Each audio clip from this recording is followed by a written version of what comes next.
해조 추출물에는 과연 어떤 성분들이 들어있을까요? 그리고 많이 사용하시는 해조 추출물의 제품에 따라서 성분들이 같을까요? 다를까요? 구독자들분께서 이런 질문을 많이 해주셨는데요. 오늘 그것에 대해서 답을 드리도록 하겠습니다. 안녕하세요. 한스전TV입니다. 많은 분들이 질문을 주셔서 해조 추출물에 대한 내용들을 오늘 좀 말씀드릴 건데요. 과연 해조 추출물에는 어떤 성분들이 들어있고 제품에 따라서 성분 함량들이나 성분들이 좀 다른가, 이런 것에 대해서 알아보겠습니다. 해조 추출물에는 참 많은 성분들이 들어있습니다.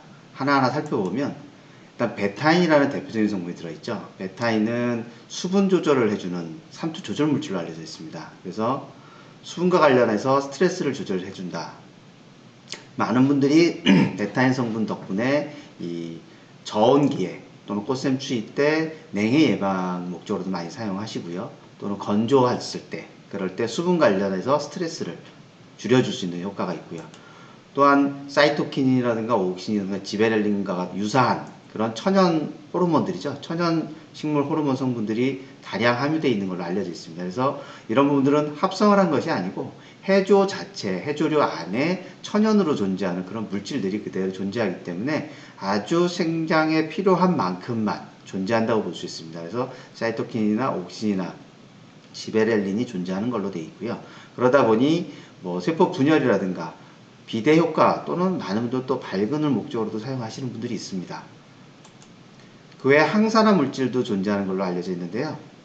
그러니까 세포막을 보호해주고 식물이 노화되는 것, 늙어서 죽거나 세포에 나쁜 성분들에 의해서 독성작용이 일어나는 것을 막아주는 그런 역할을 합니다.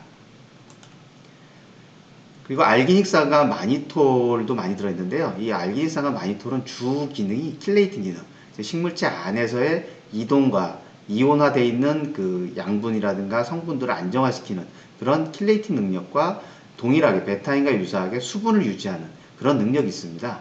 그 외에 그 라미나린이라든가 올리고당 이런 성분들도 많이 있고요. 이런 부분은 면역과 관련됐거나 뭐 식물체 내의 활성을 유도한다라든가 킬레이팅, 그 다음에 병에 대한 어떤 저항성이나 노화 지연 효과 등 참 다양한 효과를 나타내는데요. 이런 기능들을 가지고 있고 그 외에 식물 아미노산도 들어있는 걸로 되어 있습니다. 그래서 생명의 필수 물질인 아미노산, 그 다음에 세포막을 강화시켜주는 역할을 해주는 부분도 있고요. 마지막으로 식물 안에 자연스럽게 존재하는 미량요소, 아연, 마그네슘, 철분들도 함유된 걸로 들어있습니다. 여기서 보시면 느끼겠지만 참 많은 성분들이 들어있구나 라고 느끼실 거예요.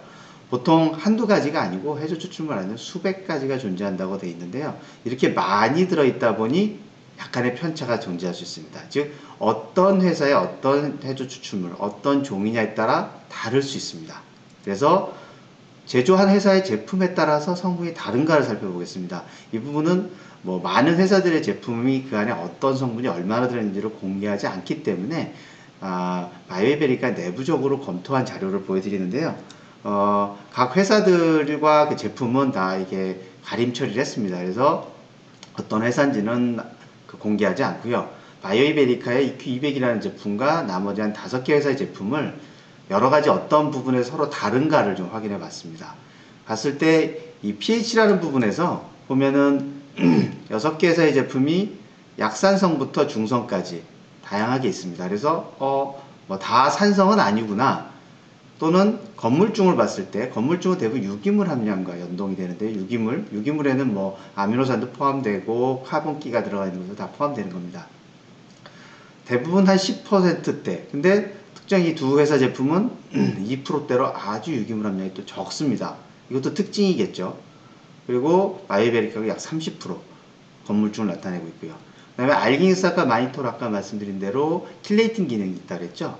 이런 기능을 하는, 수분 유지 기능을 하는 이 물질이 뭐 가회사와 뭐 마회사 같은 경우는 제품 같은 경우는 뭐 1%대, 그 다음에 바이오베리카 1%대인데 또 여기 건물중은 상당히 높았던 나 제품 같은 경우는 또 이 마니톨과 그 알기닉산은 또 아주 적은 양이 존재하네요. 여기 라 제품 같은 경우도 상당히 적고요. 그래서 제품마다 보면 pH, 건물중, 알기닉산 다 천차만별 다 다릅니다. 물론 모든 것이 다 높으면 왠지 좋게 느껴지시겠죠. 그래서 건물중도 높으면서 알기닉산과 마니톨도 높고, 또 수산화 가리 같은 경우 많은 분들이 해조 추출물을 다뤄보신 분들은 이 수산화 가리로 해조 추출물, 해조류에서 추출을 한다라는 의미에서 수산화 가리가 높으면 순도가 높은 거 아니냐라는 그런 말씀들을 하시는 분들이 일부 있습니다. 근데 보시다시피 가부터 뭐 EQ200까지 그렇게 높지 않네요. 뭐 1% 내외부터 EQ200 같은 2.5%. 그러면 수산화 가리가 높으면 무조건 순도가 높다? 이것도 조금은 맞지 않는 것 같습니다.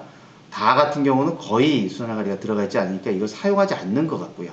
그러면 제조 방법에 따라 사실은 제품의 가리의 함량도 달라지기 때문에 가리가 높으니까 이건 순도가 높아. 이런 말도 좀 맞진 않습니다. 사실 그런 면에서 또 EQ200은 또 가리는 제일 높네요. 아미노산도 해조 추출물에 들어있다고 말씀드렸잖아요. 천연 아미노산. 근데 가나다세 제품에서는 아미노산이 거의 보이지 않습니다. 그리고 라마에서 아주 미량, 0%대 미량이 보이고 EQ200만 20%인데 이 EQ200에 있는 이 아미노산도 동물성 아미노산 두 가지를 동물성 아미노산과 해조 추출물을 합쳐놓은 거기 때문에 여기서 이 아미노산 대부분 동물성 아미노산 소스입니다. 그렇다고 보면 아미노산은 천연 아미노산이라고 얘기하는 식물성 아미노산 함량은 아주 낮다라는 게 제가 볼 때 이 5가지 제품을 봤을 때 느껴지는 일반적인 특징이네요. 그래서 제품에 따라서 성분이 무지 많이 다르다. 근데 각각의 것이 다 높은 것을 찾기는 어렵다. 유일하게 EQ200은 꽤 높지만 이마저도 여기 나와 있는 아미노산은 동물성 아미노산에 들어간 부분이라고 본다면 제품마다 다 다를 수 있고 효과를 나타내는 방식도 다를 수 있습니다. 그러면 사실 판단하지 못하지 않냐.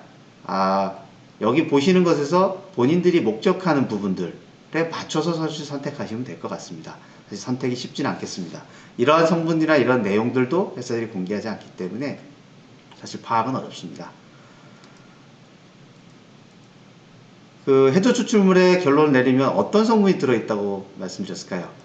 예, 수백 가지 복합 성분이 다 들어있는 겁니다. 수백 가지가 복합적으로 들어서 복합적으로 작용을 하는 것이 사실 정답이지 특정 한두 가지 성분의 함량은 앞서 보여드린 대로 그렇게 높지 않습니다. 그러다 보니 수백 가지 성분이 효과를 나타낸다. 그러니까 특정 한 가지 성분만을 집중적으로 효과를 비교했을 때는 해조 추출물의 강점이 아닐 수 있습니다. 그래서 해조 추출물은 아주 많은 여러 가지 성분이 효과를 낸다는 거. 제품에 따라서 성분의 함량이 다른가? 예, 상당히 다르네요.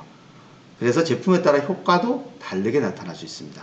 그러니까 다르게 특정 해조 추출물하고 동일한 방식의 동일한 효과를 기대할 수는 없을 것 같습니다. 하지만 수백 가지가 복합적으로 효과를 나타내기 때문에 특정 성분들의 양이 좀 다르다고 해서 효과가 안 나타나진 않겠죠. 오늘은 간단하게나마 해조 추출물의 성분과 그 제품에 따라 성분 함유량의 차이들을 좀 살펴봤는데요. 아직까지 구독 신청하지 않으신 분들은 구독 꾹 눌러주시고요. 구독하시면 바로바로 새로운 정보들을 받아보실 수 있습니다. 오늘도 시청해주셔서 감사합니다.